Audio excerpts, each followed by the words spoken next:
You're listening to a Brawl Network production. This is a podcast for the best fans in the NFL. Are you in the Mafia? Am I in the what? It's time for a Bills Brawl podcast. Second down and 7. Kelly with the time. Touchdown! Bill Brooks. Allen. Deep shot. Touchdown! On the line to Stephon Diggs. And Thurman breaking tackles at the 22. Inside the 10. Touchdown Buffalo.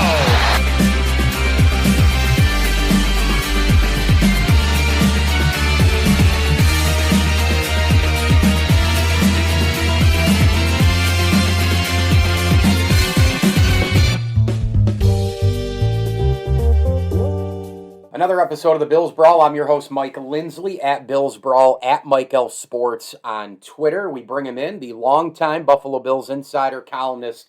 He is now with the Rochester Business Journal, a best-selling author, on Twitter, at Scott Pitoniak. My good pal, Scott, joins us to talk some Bills camp expectations, the new stadium talk, and more. Scott, thank you so much, buddy. Welcome in. Hey, thanks for having me, Mike. Always fun. Let's get into the Bills Stadium, news as of recent days here and weeks, where it looks like they're going to build right on the grounds in and around Orchard Park. They've already got, the facilities and the practice area sort of built in there for training camps for years to come. We know it's out there again this year for a couple of reasons, that being one, and obviously, we're kind of getting out of Corona. Do you like the fact that it might be in Orchard Park, and do you, as a follow-up, see any reason that it wouldn't be in Orchard Park in the near future? Well, I love the stadium itself. I always thought it was one of the best places to watch a football game in the NFL, and I've been to the majority of them. So from that standpoint, from the average fan, it clearly doesn't have the bells and whistles that the Jerry Joneses and Robert Krafts of the world want and demand. I get all that. And, from a selfish standpoint, I always thought the location I didn't like from the start. I mean, there had been talk about building the original stadium in Lancaster, New York, which would have made it a half hour closer to fans from Rochester, which is the secondary market, and even Syracuse. It would cut off a half hour off that. So, it would have been better, and it would have been right off the thruway. The access roads would have been so much easier. That said, part of me, nostalgic-wise, I'm glad that, the consideration is for Orchard Park. But I should point out, Mike, the more I look into this and the more I think about this, I'm still not sure that it's a lock that it's going to be in Orchard Park. I know those were the original reports, but I find it kind of interesting that there has been no comments from pretty much anyone other than the county executive, Mark Poloncarz of Erie County. So I don't know if this is a done deal yet, or if this is actually like some initial salvos, like as part of this whole negotiating game that goes on whenever there's a lease extension or stadium improvements or a brand new stadium being built, which obviously hasn't happened in these parts in almost half a century and stuff. So it sounds like that is where they would be leaning toward, because it would be the least expensive. And when I say least expensive, we're still talking north of $1 billion, and people are going to pay one way or another. There's still, I guess, an outside chance that maybe the powers that be in Buffalo still push for a downtown stadium. I think we've got to be careful here that those were the initial reports, and we haven't heard from very many of the parties since.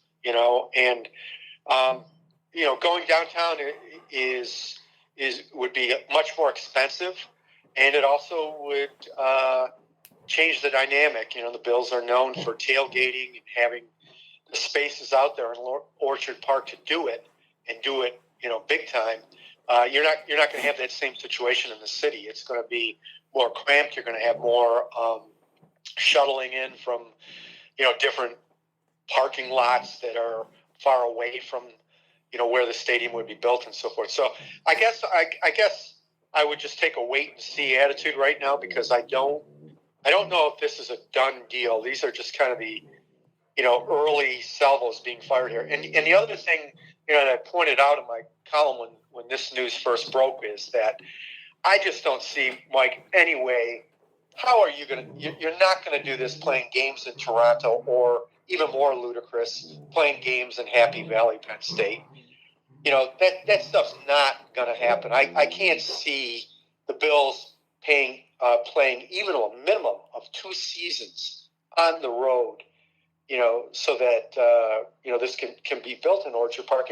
And also, the more I think about the campus setting that they have there in Orchard Park, if you're not going to build this on the original footprint, where are you going to do this, Mike? Are you going to put it the parking lots just to the other side, away from the side where there's the airplane hangar practice facility and stuff? Are you going to build in that parking lot? I don't know. I got to see, before, I think that this is definitive. One thing that I've always been concerned about is, putting a dent into the Bills Mafia experience. And you brought it up. The tailgating is one part, but also the wallet. I mean, nailing Bills Mafia that way. I mean, the average income, Lancaster, Hamburg, Tonawanda. I mean, there's a lot of money in all parts of cities and all the rest, and I get that. But Buffalo is a blue-collar town, and the average income is, I don't know what it is right now, but I can tell you this. Season tickets right now are super cheap, and I know a lot of people who are season ticket holders. They've been season ticket holders for that exact reason. They might move them and make some money. They might go to 4 or 5 games a year. They might go to all of them. They might just buy, they might sell them and then get others in another spot. But Scott, that's a big 1-2 punch there. That's a big 1-2 punch blow to Bills Mafia if they were to go downtown eventually, because of what you said. You put a dent in the tailgating and really the experience. But man, how many people are going to be able to drop 15, 18, 20 grand on season tickets? Well, and the other thing, let's not forget, Mike, that even if this is built in Orchard Park, as the initial reports indicate, don't think that this is the prices of everything aren't going to go way up. Now, I think we all can agree that you are not going to charge for personal seat licenses in Buffalo, New York, and Western New York. Right. The way that we saw happen, out in the San Francisco Bay Area for the 49ers new stadium, or in other places. Not going to happen here. Not going to work here. Now, my assumption is they're going to build a smaller stadium in terms of seating capacity, so that they can control prices, more for the market size and so forth. But I think what people need to understand is whether you go the cheapest route, which is retrofitting the existing stadium, which I'm all for if they wanted to do that. Whether you do that or you go retractable roof $2 billion downtown waterfront stadium, you're going to pay regardless. Yep. And I'm not merely talking about we New York State taxpayers or Erie County taxpayers. I'm talking about ticket buyers. And your tickets are going to go up, way up. Your concessions are going to go way up. Yep. Your parking is going to go way up. Oh, God, parking is going to go nuts. I mean, I remember going to a Patriots game, Bills-Patriots game years ago, and it was $40 to park or $50. And, there's only one way in, one way out. Foxborough, what a dump that place is. But, man, Buffalo, you're paying what? You can park in lawns now, $10, $15. Sure. No way. Yeah. So, when you talk about, well, are people going to be able to afford that, if these prices, the ticket prices go up 25, 30, 40%, I mean, it could be that much to fund this stadium. And oh, by the way, don't think that this is going to be clear sailing that, the taxpayers are going to, and politicians are just going to cave in and say, like, yeah, no problem, to Terry and Kim Pagul that, we'll go and we'll give you this. We'll build this stadium for you. I don't think so. This is a different world we're in case people forgot. After the pandemic and whatever. So it's. I think this is far from over, and I think we're just in the early stages of what's going on. No doubt about it. What do you think the Bills, Scott Pitoniak, are trying to accomplish in the upcoming training camp? What do you think some of the boxes they're looking to check look like? Well, excuse me. Well, one of the great things, I was looking at the whole situation of going into camp, and one of the great things, Mike, about this is that they're right up there right now where they need to be, and now it's just a case where they're adding things and tweaking things here and there to try to take that next step to get over that hump that is, it's the Kansas City Chiefs and stuff. And so they're in a great way. I mean, I can't remember. You probably have to go back to Marv and the glory years to find another time where they're going into their fourth consecutive training camp with the same head coach, yep, same quarterback, same offensive coordinator, same defensive coordinator. I mean, that's stability. It's crazy. And that's the stability of really, really good football teams. So that's good. So, so what you're doing here is you're going to look at certain areas that you'd like to strengthen. And I think the other thing is you've got an abundance of competition at certain positions, wide receiver, offensive line. That's a good thing. That's a really good thing to have. So, as far as specifics, as far as players or positions and stuff, I'm intrigued with with what might happen at running back. And I'm glad that the Bills didn't use their first pick on a running back because for everybody who's complaining about they need. Well, they did score a franchise record number of points with the running backs they had, and you would have to think that these guys, this unit is going to be better on experience alone. Singletary, I guess people were raving about how great a shape he came back in. So is this his chance? And it's probably going to be a multiple a committee thing anyways there, at that position. So I'm interested to see, if Zach Moss coming back, from an injury, mm-hmm. if he's going to be the guy, he's a more physical, punishing runner. Where does Matt Breida, fit into this scheme? So I'm interested. I'm intrigued by that. The other thing, I talked about all this talent at wide receiver, and one of these intriguing and maybe the newsiest story of the offseason personnel-wise is what is going to happen with Cole Beasley. Right. Given his pronouncements about, his rights being taken away and that the Players Association is a joke and, the whole vaccination issue. Is he going to quit? Is he going to get beaten out? I mean, for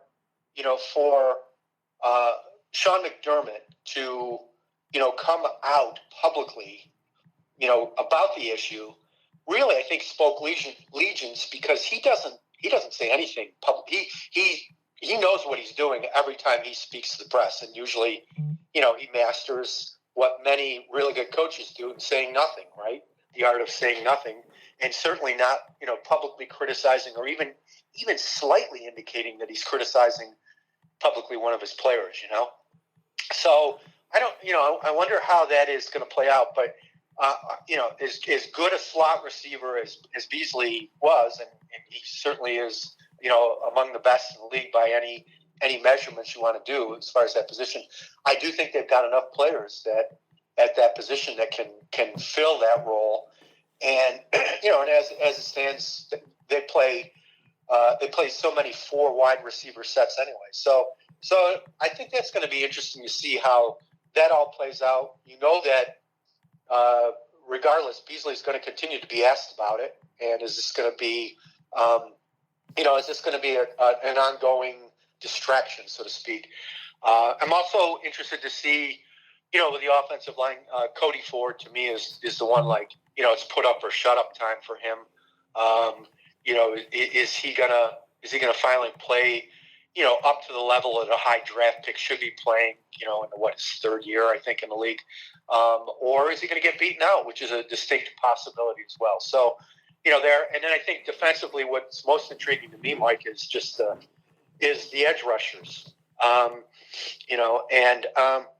Jerry Hughes is not getting any younger, and so it's really incumbent upon the young guys, and that's not just that's just not the rookies like Rousseau, who I still think is more of a project and will be used in spot situations in obvious rush downs or whatever, and but Boogie Basham may be a guy that. Of all the rookies, may have an opportunity to make an impact right away or play right away. But the ones that I'm looking at more specifically, Ed Oliver, whom we're told by the coaching staff and Brandon Bean that he's had a better performance than you actually know. But I really think that. A guy who's chosen that highly has to be more of an impact maker. He's got to have more, game-changing type plays, and maybe with Star Latulele back, to clog up some of the area and stuff and free up people like Oliver that maybe he's going to come through, and then we'll see also. I think with AJ Epineza, it's time for him in his second year. He did play better, Mike, as the season went on. And supposedly he's another guy who's got his weight where they want him to have his weight and his conditioning where they want him to be. I mean, he might have gotten a little light last year early on, and that didn't help him. So those are several areas that I'm looking at, going into this training camp. Let's hit on two more things here, Scott, before I let you run. Again, Scott Pitoniak with us, talking some Bills at Scott Pitoniak on Twitter, the longtime insider and reporter covering the Buffalo Bills. And, of course, you can get his work at the Rochester Business Journal website at rbj.net. I'm concerned as far as, I'm not concerned. I'm curious to how the Bills handle these expectations, number one. And number two, Josh Allen, coming off of that year, not only expectations, but it's different this year. The atmosphere is going to be what it was before Corona. This team last year had a ton of success home and away, 13 wins. Nobody saw it coming. But, you did it in empty stadiums. You could hear everything. You're not going to be able to hear everything anymore, especially on the road. What about those two things? Can they handle these expectations, and can Josh Allen handle that atmosphere that we've seen in the past? And I know it wasn't last year. He had a great year, but we did see, and he's still kind of prone to, hero ball. Mm-hmm. No, it's a great question. And the expectation question is always a great one, like particularly after you've experienced success for the first time. It is real great success here. There's no question. He played, had an MVP caliber type season last year, and this team did what we had hoped it would. In that it had reached all the way to the AFC Championship game. They needed to win a playoff game. Get a home playoff game, win the division. They did all those things. They checked all those boxes. But now, as you say, they're not sneaking up on anybody.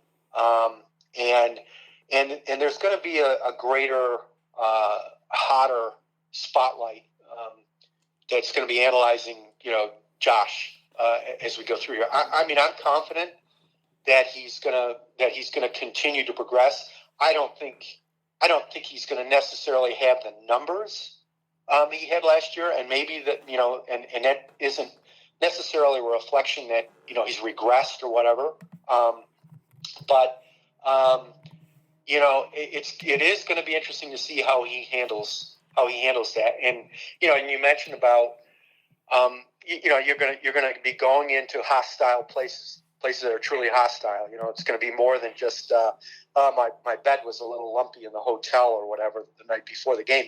There's going to be people screaming at you, and they're going to make it difficult to communicate plays and so forth. So it is going to be interesting to see how this high-powered, high-octane offense led by Josh handles that situation. But the expectation level never been higher.